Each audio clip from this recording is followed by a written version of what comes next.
Have you given yourself permission to want more in your third act, but find yourself still stuck in the wanting? You're not alone. Welcome back to From Permission to Power series. Today, we're bridging the gap between permission to want more and actually creating more. The life, joy, fulfillment, and impact you truly desire after 50. You see, 2 years ago, after my nest emptied, I found myself in what looked like the perfect life on paper. Good health, stable finances, supportive relationships, all the things I should have been grateful for. And I was grateful, truly. But there was this persistent voice inside that whispered, "There's more for you." I'd given myself permission to acknowledge that whisper, but something was still holding me back from acting on it. I remember sitting on my couch one evening, journaling about what more would actually look like. More creativity, more adventure, more meaningful contribution. I filled 3 pages with desires that felt both exciting and truthfully terrifying.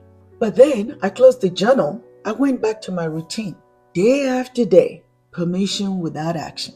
The turning point came during a conversation with a friend who asked, "What's one small thing you could do tomorrow toward any of those desires of yours? Not next month, not when everything is aligned perfectly, but tomorrow." That simple question shifted something profound. I realized I'd been treating my desires as someday, maybe dreams, rather than actionable possibilities. I'd been waiting for permission from the universe when what I really needed was a practical pathway. The next day, I took one tiny step toward more creativity. I signed up for a 6-week salsa class. That single action set in motion a cascade of more that has transformed my thought act in ways I never imagined possible. Here's what I've observed in hundreds of conversations with women in our communities. We've gotten really good at identifying what wanting more of could look like. More purpose, more joy, more adventure, more connection, more impact. But wanting really translates to having without a bridge in between them. And there are 3 specific barriers that keeps many brilliant women stuck in the wanting phase. Number 1, the someday syndrome. Treating our desires as far-off dreams rather than present possibilities. You know, when the kids are settled, when I retire, when I have more time, when I'm more confident. Sound familiar? And then there's the worthiness gap. The unconscious belief that we haven't earned the right to have more. After decades of putting others first, claiming more for ourselves can trigger surprising guilt or worthiness. Oh, and then there's the overwhelm obstacle. Getting paralyzed by the perceived magnitude of creating more. When more feels like a complete life overhaul, we freeze rather than take small steps. Today, I want to share my 5-step more creation framework, as in the practical bridge between wanting more and actually creating it. Number 1, desire distinction. Clarifying what want more really means to you. Not all desires are created equal. Some comes from external expectations, some come from internal values. True fulfillment comes from distinguishing between what you should want and what you authentically desire. I see this distinction transform lives in our community. One woman realized her desire for travel wasn't actually about seeing new places. It was about the freedom and spontaneity travel represented. This clarity helped her find ways to create that feeling in her daily life, not just on occasional trips. Number 2, possibility expansion. Breaking free from the limited thinking about what's possible. After decades of practical responsibility, our possibility muscles often weakens. This step is about deliberately expanding your senses to what's available to you. A powerful practice is collecting more evidence. Real examples of women who've created what you desire in their third act. These aren't celebrities or outliers, but relatable women around you would demonstrate that your more is genuinely possible. Number 3, micro movements. Designing tiny, doable actions that create momentum. The key to overcoming inaction isn't willpower, but properly sized actions. So small,